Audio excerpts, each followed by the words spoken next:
जय हिंद दोस्तों। इस वीडियो में हम आधुनिक भारत के कुछ महत्वपूर्ण प्रश्नों के अध्ययन करेंगे। सबसे पहला प्रश्न है, अस्थाई बंदोबस्त का सिद्धांत किसने दिया था?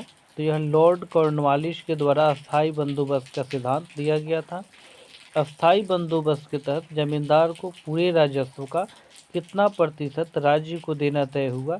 तो यह 89% था। यानी अस्थाई बंदोबस्त के तहत जमींदार को राजस्व में जितना उपज वसूल होता था उसका 89% 89% जो है राज्य को देना होता था। सुरक्षा प्रकोष्ठ नीति किससे संबंधित है? तो यह वारेन हेस्टिंग से संबंधित है। सुगौली की संधि किस किस के बीच में हुई थी? तो यह ईस्ट इंडिया कंपनी और नेपाल के बीच में सुगौली की संधि हुई थी। सिंध विजय का श्रेय किसे दिया जाता है?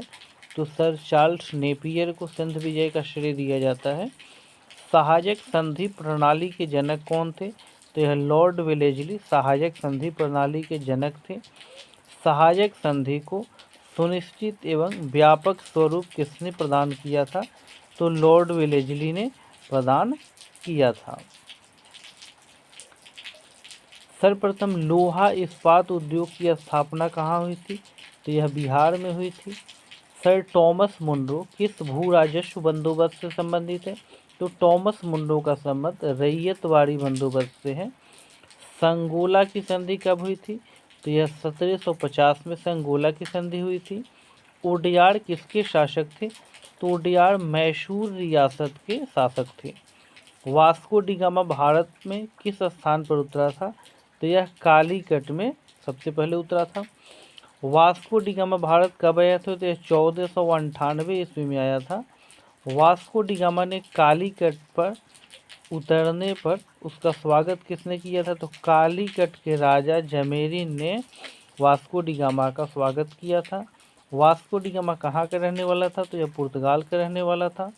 वांडीवास के युद्ध में अंग्रेजों का नेतृत्व किसने किया था? तो सर आयरकूट ने अंग्रेजों का नेतृत्व किया था। वांडीवास का युद्ध कब हुआ था? तो यह 1760 में वांडीवास का युद्ध हुआ था।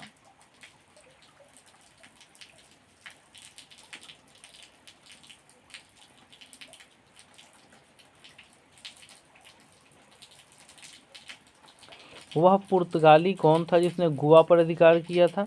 तो गोवा पर अधिकार करने वाला पुर्तगाली अल्फांसो दी अल्बुकर्क था। लौहगढ़ नामक किला किसने बनवाया? तो इसे बंदा बहादुर ने बनवाया था। रॉबर्ट क्लाइव का उत्तराधिकारी कौन था? तो यह वारेन हेस्टिंग्स था। रैयतवाड़ी व्यवस्था कब लागू की गई थी? तो यह 1820 में लागू की गई थी। रेल विभाग के लिए पृथक रूप से रेल बजट कब आरंभ हुआ? यानी रेल के लिए अलग से बजट बनता था। इसकी शुरुआत 1924 ईस्वी में हुई थी। राज्य हड़प नीति के अंतर्गत कौन से भारतीय राज्य जब कब्जे में लिए गए? तो इसमें झांसी, नागपुर, सतारा, जयपुर, अवध और संबलपुर थे। राज्य हड़प की नीति या राज्य क्षय किसके द्वारा लागू की गई थी? तो यह लॉर्ड डलहौजी के द्वारा राज्य हड़प की नीति लागू की गई थी। रंजीत सिंह किस मिसल से संबंधित थे? तो रंजीत सिंह का संबंध सूकर चकिया मिसल से था। रंजीत सिंह व अंग्रेजों के बीच में कौन सी संधि हुई थी? तो इनके बीच में अमृतसर की संधि हुई थी। रंजीत सिंह ने किस स्थान पर अधिकार करने के बाद महाराज की उपाधि धारण की? तो रंजीत सिंह लाहौर पर जब इनका अधिकार हो गया तब ये महाराजा की उपाधि धारण किए थे। मुगल बादशाह ने किसे नवाब की पदवी प्रदान की थी? तो मुगल बादशाह ने डुप्ले को नवाब की पदवी प्रदान की थी।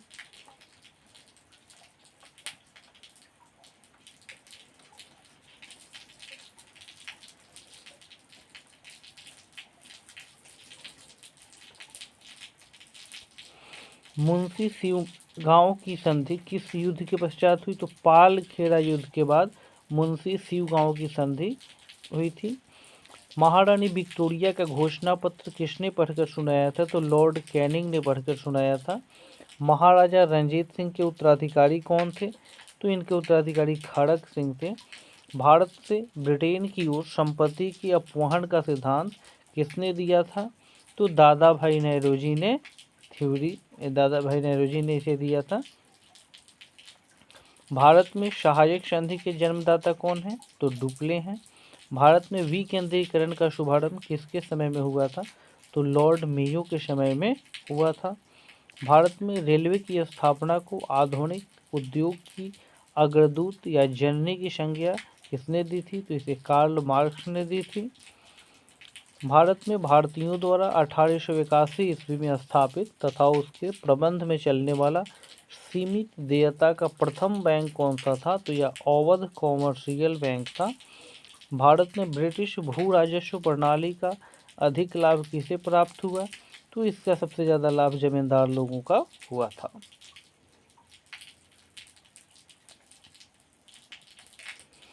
भारत में प्रथम रेलवे लाइन किसने बिछवाई थी? तो जॉर्ज क्लार्क ने बिछवाई थी। भारत में पुर्तगाली साम्राज्य का संस्थापक किसे माना जाता है? तो अल्फांसो दी अल्बुकर्क को माना जाता है। भारत में पहली सूती वस्त्र मिल कहाँ स्थापना की गई थी? तो मुंबई में स्थापना की गई थी। भारत में पहली बार मुद्रण मशीन की स्थापना किसने की थी? तो पुर्तगालियों ने की थी। भारत में पहली पटसन मिल जूट की मिल की स्थापना रिसरा बंगाल में की गई थी। और भारत में डाक के टिकट का आरंभ जो है लॉर्ड डलहौजी ने कराया था।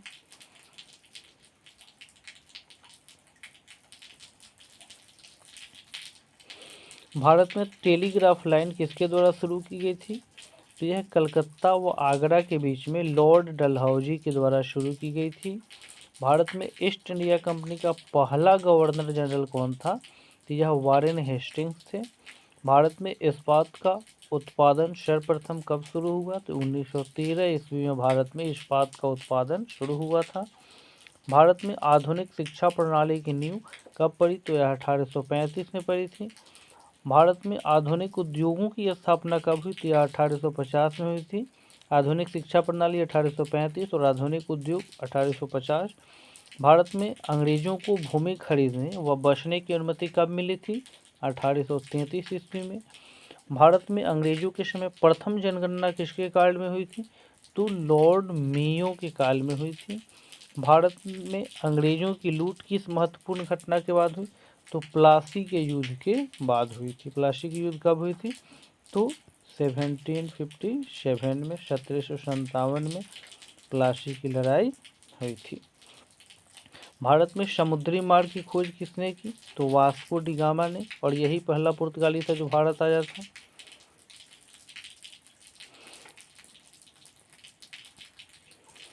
भारत के किस गवर्नर जनरल के समय सिंध का विलय अंग्रेजी राज्य में हुआ था? तो यह लॉर्ड एलन बेरोसे। और भारत की आर्थिक राजधानी कहाँ है? तो यह मुंबई है।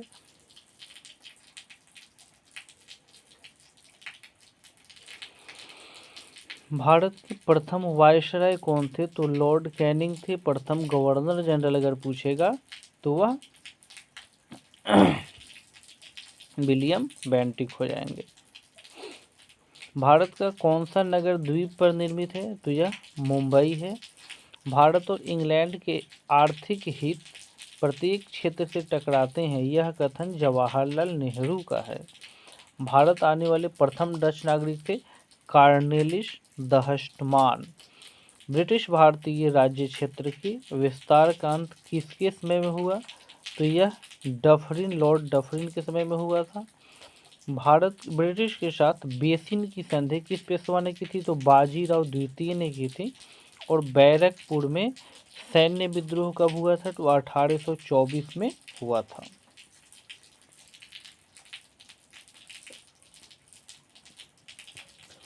बिजली संचालित तार सेवा पहली बार कहाँ आरंभ हुई? तो यह कलकत्ता और आगरा के मध्य में हुई थी। बालिका हत्या पर प्रतिबंध कब लगाया गया? 1830 में। बनारस संस्कृत विश्वविद्यालय के संस्थापक जोनाथन डंकन थे। बक्सर के युद्ध में अंग्रेजी सेना का नेतृत्व हेक्टर मुनरो ने किया था। बक्सर का युद्ध 1764 के समय दिल्ली के शासक शाह आलम द्वितीय थे। बक्सर का युद्ध 1764 में हुआ था। और प्लासी के युद्ध में अंग्रेजी सेना का नेतृत्व रॉबर्ट क्लाइव ने किया था। प्रशासनिक अव्यवस्था के आधार पर डलहौजी ने कौन सा राज्य ब्रिटिश साम्राज्य में मिलाया था? तो इस अवध को, जो लखनऊ है, उसे इन्होंने प्रशासनिक अव्यवस्था के आधार पर अपने साम्राज्य में मिलाया था। पुर्तगालियों ने सर्वप्रथम भारत में कौन सी फसल खेती आरंभ की थी? तो तंबाकू यानी खैनी की खेती। पुर्तगालियों ने पहली व्यापारिक कोठी कहाँ खोली? तो यह कोचीन में खोली थी। और पुर्तगालियों ने गोवा पर अधिकार कब किया था? तो 1510 में किया था।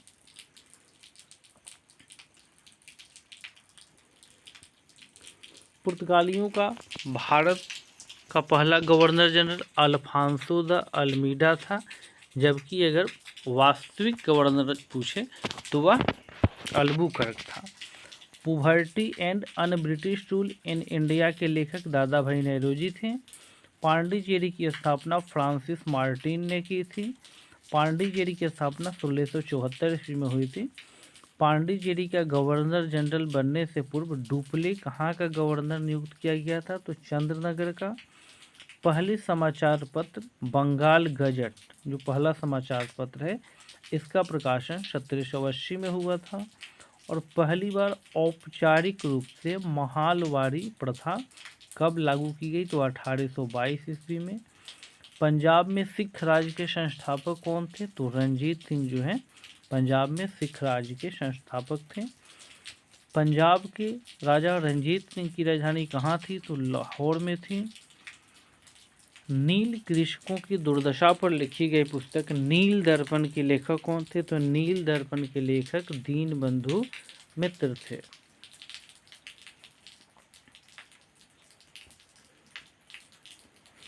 नरबली का अंत किस गवर्नर के काल में हुआ था? लॉर्ड डलहौजी। यानी किसी आदमी की जो है बलि देने का प्रथा जो चली आ रही थी उसे रोकने का काम लॉर्ड डलहौजी के काल में हुआ था। द्वैध शासन का अंत किसने किया था? तो द्वैध शासन का अंत वारेन हेस्टिंग्स ने किया था। The economic history of India नामक पुस्तक किसने लिखी है? तो इसे रमेश चंद्र दत्त ने लिखी है। तृतीय कर्नाटक युद्ध की संधि का क्या नाम था? तो इसका नाम पेरिस की संधि था। और तीसरे आंग्ल मैसूर युद्ध को रोकने के लिए टीपू सुल्तान ने कौन सी संधि की थी? तो इसके लिए उन्होंने श्रीरंगपट्टनम की संधि की थी, जो श्रीरंगपट्टनम उसमें उनकी राजधानी हुआ करती थी।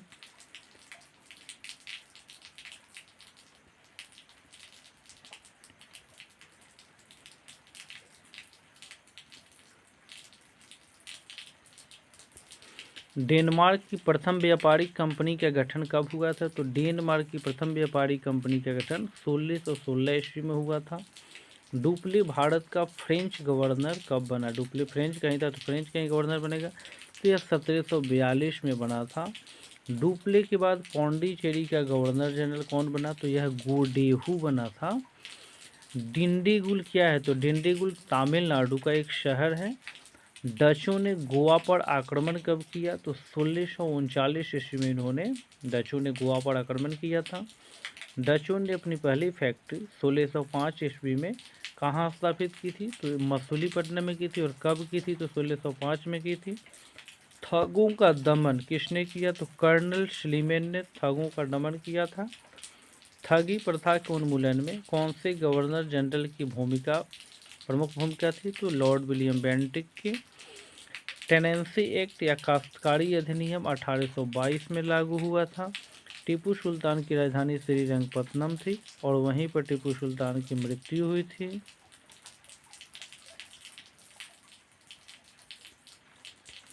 टीपू सुल्तान की मृत्यु कब हुई थी? 1799 ईस्वी में। जहांगीर ने किसे खान की उपाधि दी? तो हॉकिंस, और यह भारत आने वाला पहला अंग्रेज था। चंद्रनगर की बस्ती फ्रांसीसियों को किसने भेंट की थी? तो चंद्रनगर की बस्ती जो है शाइस्ता खान ने फ्रांसीसियों को भेंट की थी। गोवा, दमन व दीव का उपनिवेशीकरण किसके द्वारा किया गया? तो इनका उपनिवेशीकरण जो है पुर्तगालियों के द्वारा की गई थी। गोद प्रथा प्रतिबंध किस गवर्नर जनरल ने लगाया था? लॉर्ड डलहौजी ने। किसी राजा का अपना पुत्र नहीं है तो वह किसी दूसरे बच्चे को गोद नहीं ले सकता है, इसे लॉर्ड डलहौजी ने लागू किया था। इसी को हड़प नीति या डॉक्ट्रिन ऑफ लैप्स कहते हैं। गीता का अंग्रेजी में अनुवाद किसने किया था? तो विलियम विकिंस ने गीता का अंग्रेजी में अनुवाद किया था। क्लाइव को बंगाल का गवर्नर जनरल कब बनाया गया? 1757 में। उसी साल प्लासी की लड़ाई हुई थी। कृषि विभाग की स्थापना कब हुई थी? तो यह 1872 में हुई थी। किसे भारतीय प्रेस का मुक्तिदाता कहा जाता है? तो लॉर्ड चार्ल्स मेटकॉफ को कहा जाता है। क्यों कहा जाता है? इन्होंने प्रेसों से सेंसरशिप हटाया था। किसने ग्रामीण जाटों को एक सैनिक शक्ति के रूप में संगठित किया था? तो चूड़ामण या इन्हीं को चूड़ामणि कहा जाता है।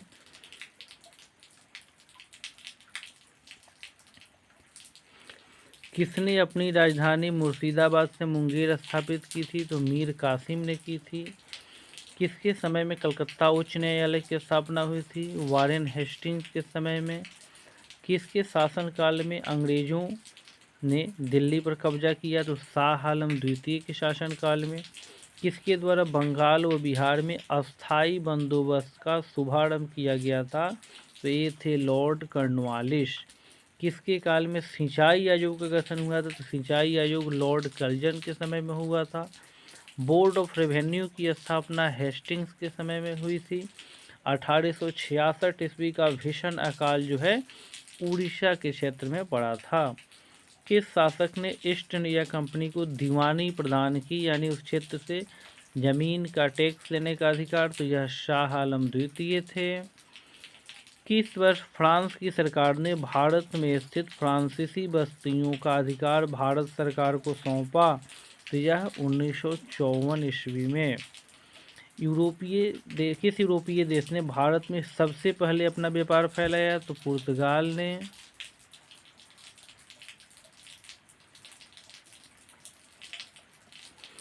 किस मुगल बादशाह के आदेश पर बंदा बहादुर की हत्या की गई थी? बंदा बहादुर सिख गुरु थे।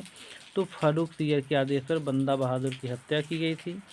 किस भारतीय को रॉबर्ट क्लाइव ने बिहार का दीवान बनाया? तो बिहार के दीवान बने थे राजा सिताब राय। किस पुर्तगाली ने नीले पानी की नीति अपनाई? फ्रांसिस्को द अल्मीडा, यानी उस क्षेत्र में जाने वाले प्रत्येक जहाज को इन्हें टैक्स देना पड़ता था। किस जाट राजा को जाटों का अफलातून एवं आदरणीय व विद्वान व्यक्ति कहा जाता था? तो यह सूरजमल थे। किस गवर्नर जनरल का कार्यकाल शिक्षा सुधारों के लिए जाना जाता है? तो शिक्षा सुधार के लिए विलियम बेंटिक का कार्यकाल जाना जाता है। किस कर व्यवस्था के अंतर्गत किसानों से उपज का 50% वसूला जाता था? तो यह था रैयतवारी व्यवस्था। अस्थायी बंदोबस्त की व्यवस्था में 89% वसूला जाता था। किस अंग्रेज ने सम्राट जहांगीर के दरबार में आकर भेंट की थी? तो सर टॉमस रो थे। किस अंग्रेज को प्रशासनिक सेवा का जनक कहा जाता है? तो कॉर्नवालिस को। इन्होंने इंडियन सिविल सर्विसेज की स्थापना की थी। कांग्रेस के कराची अधिवेशन 1931 के अध्यक्ष कौन थे? तो कांग्रेस का जो कराची में अधिवेशन हुआ था 1931 में, उसकी अध्यक्ष सरदार वल्लभ भाई पटेल थे। इन्हें सरदार की उपाधि जो है बारदोली की महिलाओं के द्वारा दिया गया था। कलकत्ता मेडिकल कॉलेज की स्थापना कब और किसने की थी? तो 1835 ईस्वी में विलियम बेंटिक ने की थी। कलकत्ता में मुस्लिम शिक्षा के विकास के लिए मदरसा की स्थापना 1772 ईस्वी में की गई थी।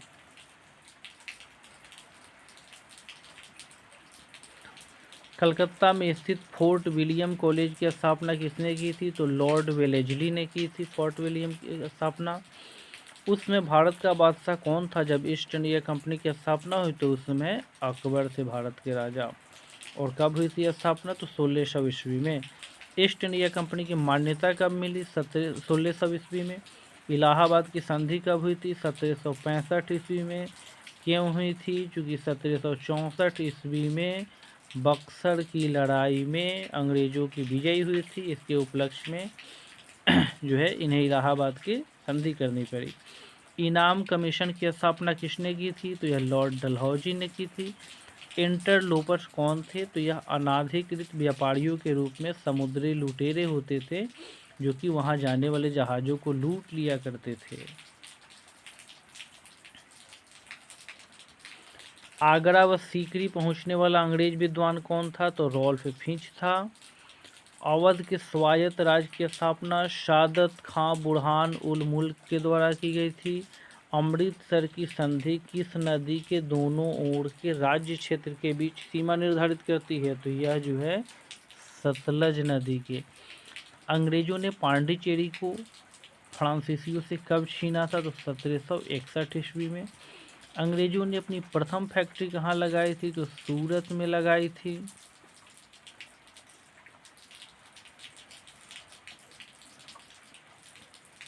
अंग्रेजों ने पहली फैक्ट्री कब लगाई थी? 1612 में लगाई थी। अंग्रेजों द्वारा प्रथम कहवा बागान कहाँ लगाए थे? तो वायनाडा जनपद में। अंग्रेजों द्वारा पहली बार स्थायी बंदोबस्त कहाँ लागू की गई? तो यह मद्रास प्रेसिडेंसी और बम्बई प्रेसिडेंसी में। अंग्रेजों का सबसे अधिक विरोध किया था मराठों ने।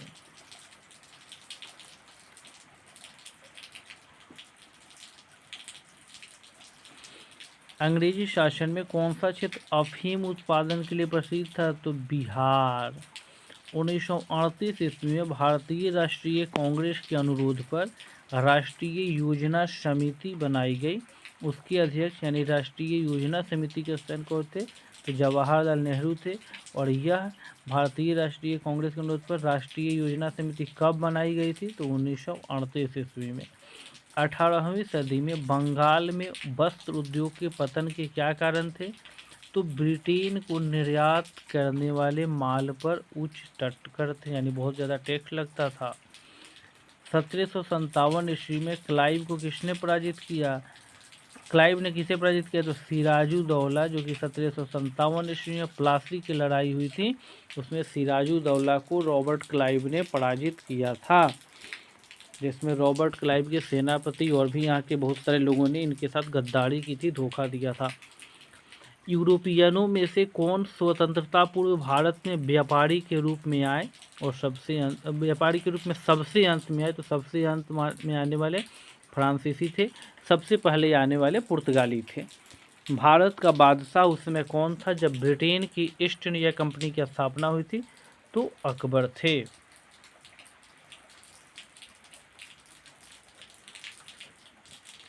15 अगस्त 1947 के बाद भी भारत का कौन सा भाग पुर्तगाल के अधीन में रहा? तो यह गोवा में रहा। कब तक रहा? 1954 तक रहा। लंदन में ब्रिटिश ईस्ट इंडिया कंपनी के गठन के समय भारत का बादशाह कौन सा था? तो अकबर थे। भारत में फ्रांसीसियों ने अपना सबसे पहला कारखाना कहाँ लगाया? सूरत में लगाया। कौन सा युद्ध निर्णायक युद्ध था जिसमें फ्रांसीसी हार गए और अंग्रेजों की सर्वोच्चता स्थापित हुई? तो यह वांडीवास का युद्ध 1760 में हुआ था। पुर्तगालियों की पहली फैक्ट्री कालीकट में 1500 ईस्वी में किसने स्थापित की? तो वास्को डी गामा ने। यह भारत कब आया था? तो भारत आया था 1498 में आया। 1500 ईस्वी में कालीकट में अपना फैक्ट्री स्थापित किया। डचों ने अपनी पहली फैक्ट्री 1605 ईस्वी में कहाँ स्थापित की थी? तो इन्होंने मछलीपट्टनम में स्थापित की थी। ब्रिटिश ईस्ट इंडिया कंपनी का प्रथम गवर्नर कौन था? तो थॉमस स्मिथ था। प्रथम गवर्नर जनरल कौन था? तो विलियम बेंटिक था।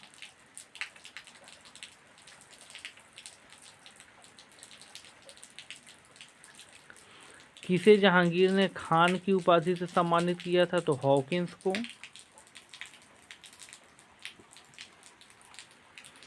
प्रथम कर्नाटक युद्ध का कौन सा तत्कालिक कारण था? तो अंग्रेजों द्वारा फ्रांसीसी जहाज़ों का अधिग्रहण कर लिया जाना मुख्य कारण था प्रथम कर्नाटक युद्ध का। उस क्षेत्र की पहचान करें जहां से यूरोप वासियों को सोरा और अफीम प्राप्त होता था। तो यह बिहार के क्षेत्र से होता था। भारत में 1613 ईस्वी में अंग्रेजों ने अपनी पहली फैक्ट्री कहाँ स्थापित की? तो उन्होंने सूरत में स्थापित की थी। जिस एक शासक ने ईस्ट इंडिया कंपनी को दीवानी प्रदान की थी वह था शाह आलम द्वितीय। बंगाल की फैक्ट्रियों में से एक जो पुर्तगालियों द्वारा स्थापित की गई थी वह शहर था हुगली। एक द्वीप पर निर्मित भारत का सबसे बड़ा नगर मुंबई है। 18वीं सदी में लड़े गए युद्धों का सही कालानुक्रम कौन सा है? तो अंबर युद्ध, इसके बाद प्लासी युद्ध, फिर वांडीवास का युद्ध, इसके बाद बक्सर युद्ध। पुर्तगालियों ने 1499 ईस्वी में गोवा पर कब्जा किया था। भारत में यूरोपीय शक्तियों के प्रवेश के संदर्भ में उक्त कथन सही है या नहीं, तो यह नहीं है, क्योंकि पुर्तगाली 1498 में वास्को डी गामा आया ही था। 1500 में पहला फैक्ट्री जो है स्थापित किया था, तो 1499 में यह गोवा पर कब्जा नहीं किया था। भारत तक समुद्री मार्ग की खोज किसके द्वारा की गई थी? पुर्तगालियों के द्वारा। सबसे पहले आने वाला कौन था? तो पुर्तगाली था और वास्को डी गामा नाम का था।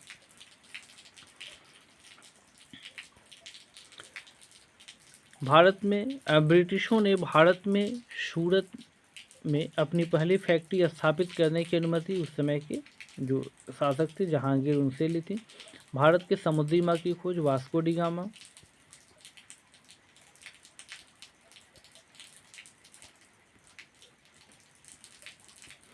तृतीय कर्नाटक युद्ध, जिसको एंग्लो फ्रेंच संघर्ष की समाप्ति किसके साथ हुई थी? तो पेरिस की संधि के साथ हुई थी, जब 17 मई 1498 को वास्को डी गामा कालीकट पर उतरा तो उसका स्वागत कालीकट या उसी का दूसरा नाम कोझिकोड के राजा जमोरिन ने किया था। पुर्तगालियों ने अपनी सर्वप्रथम फैक्ट्री कालीकट में 1500 ईस्वी में स्थापित की थी। 1717 ईस्वी में मुगल सम्राट ने अंग्रेजों की ईस्ट इंडिया कंपनी को भारत में व्यापार विशेषाधिकार प्रदान करने का फरमान जारी किया था। तो कौन किया था? फर्रुखशियर ने। ब्रिटेन के साथ बेसिन की संधि बाजीराव द्वितीय ने की थी। ईस्ट इंडिया कंपनी के नेतृत्व में रॉबर्ट क्लाइव का उत्तराधिकारी हेस्टिंग्स था।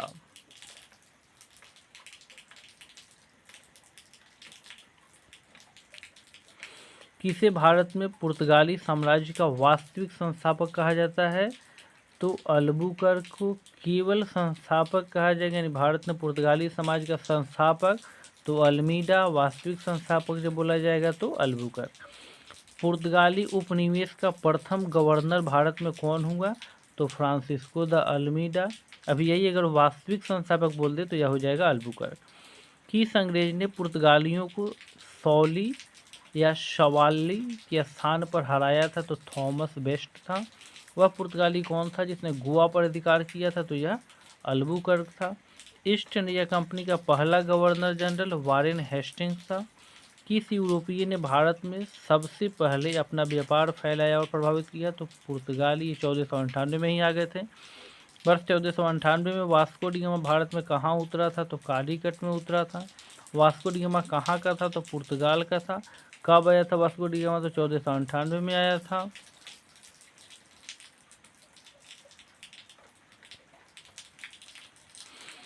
वह अंग्रेज जिसने सम्राट जहांगीर के दरबार में आकर भेंट किया था तो सर टॉमस रो गोवा, दमन और दीव का उपनिवेशीकरण किया था पुर्तगालियों ने। अल्बुकर्क ने गोवा को 1510 में किससे छीना था? तो बीजापुर के सुल्तान से छीना था। पुर्तगाली ईस्ट इंडिया कंपनी कब स्थापित हुई थी? तो 1448 ईस्वी में। ब्रिटिश ईस्ट इंडिया कंपनी कब स्थापित हुई थी? 1600 ईस्वी में। इसने पूछे कि उसमें भारत के सम्राट कौन थे? तो अकबर थे। डच ईस्ट इंडिया कंपनी 1602 में। फ्रेंच ईस्ट इंडिया कंपनी 1664 में। सबसे पहले पुर्तगाली, सबसे लास्ट में फ्रेंच। आधुनिक भारत में हिंदू धर्म का पहला सुधार आंदोलन ब्रह्म समाज।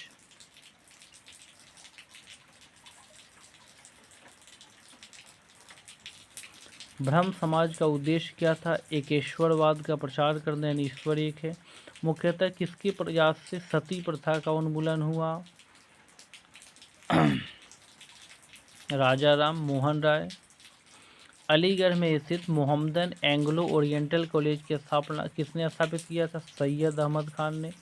आर्य समाज किसके विरुद्ध है? तो धार्मिक अनुष्ठान और मूर्ति पूजा को इन लोग नहीं मानते हैं, किसके विरुद्ध हैं?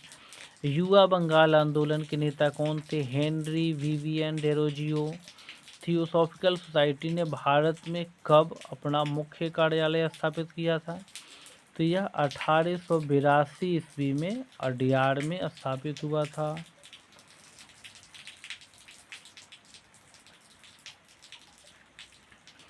किसी समय महात्मा गांधी के सहयोगी रह चुके पर उनसे अलग होकर एक आमूल परिवर्तनवादी आंदोलन जिसका नाम रखा गया था आत्मसम्मान आंदोलन चलाने वाले कौन थे? तो इंजीनियर बी रामास्वामी नायकर थे।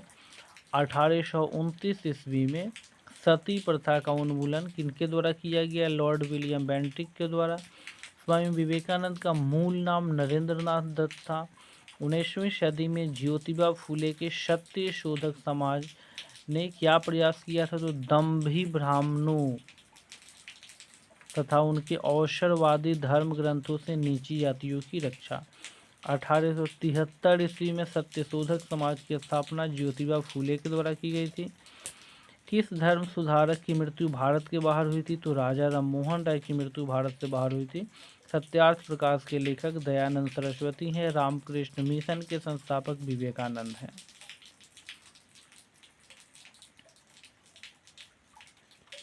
बहावी आंदोलन का मुख्य केंद्र पटना था। भारत में दास प्रथा को अवैध घोषित किया 1843 ईस्वी में। अंग्रेजी शिक्षा के भारत में अंग्रेजी शिक्षा किसके द्वारा लागू की गई थी? विलियम बेंटिक के द्वारा। वेदों में संपूर्ण सच्चाई निहित है, यह व्याख्या की गई स्वामी दयानंद सरस्वती के द्वारा। महाराष्ट्र का शकुरात कहा जाता है महादेव गोविंद रानाडे को।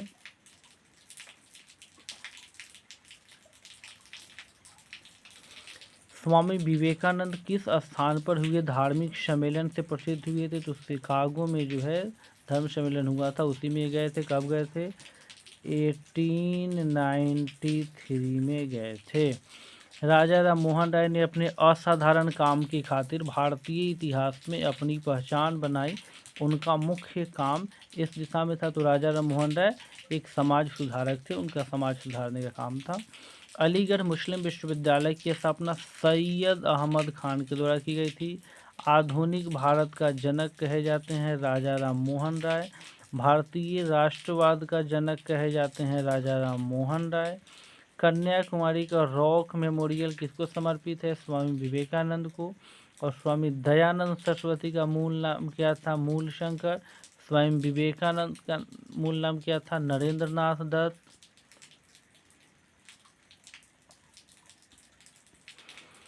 भारत में 19वीं सदी के पुनर्जागरण किस वर्ग तक था? तो यह केवल उच्च और मध्य वर्ग तथा निम्न वर्ग तक पुनर्जागरण नहीं आया था। प्रार्थना समाज की स्थापना केशव चंद्र सेन के द्वारा की गई थी।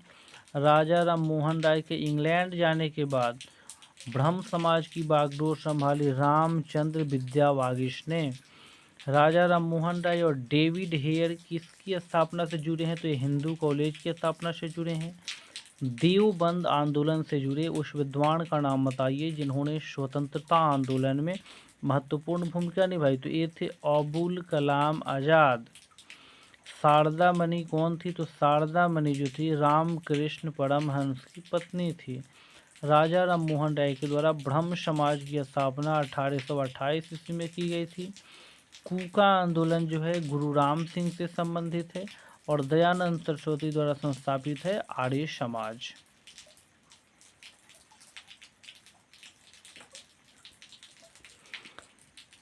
उन्नीसवीं सदी के उत्तरार्ध में नव हिंदूवाद के सर्वश्रेष्ठ प्रतिनिधि थे स्वामी विवेकानंद। स्वामी विवेकानंद ने रामकृष्ण मिशन की स्थापना की थी 1896 ईस्वी में। महाराष्ट्र में किस सुधारक को लोकहितवादी कहा जाता है? तो लोकहितवादी गोपाल हरि देशमुख को कहा जाता है।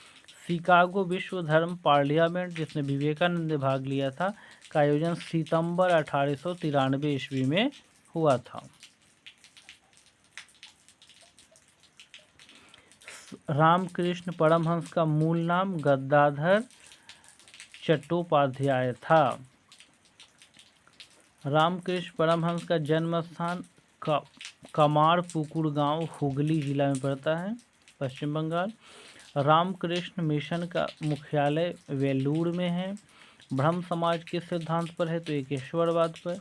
दीव समाज के संस्थापक शिव नारायण अग्निहोत्री थे। राधा स्वामी सत्संग के संस्थापक शिव दयाल साहब थे।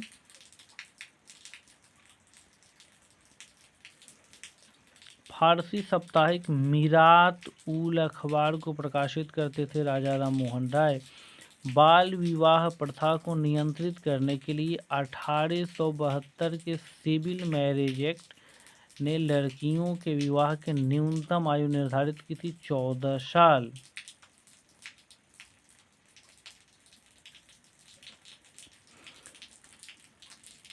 तहजीब उल अखलाक के रचनाकार हैं सैयद अहमद खान।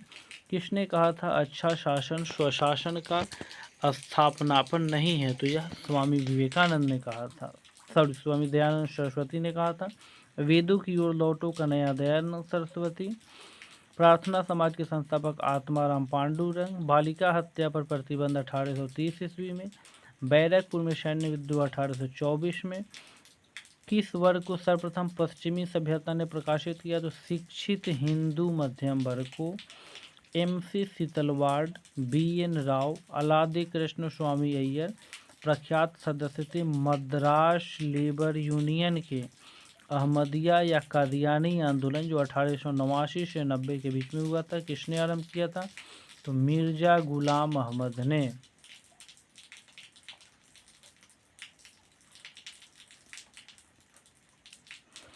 किसने विवेकानंद को आधुनिक राष्ट्रीय आंदोलन का आध्यात्मिक पिता की संज्ञा दी थी? तो सुभाष चंद्र बोस ने।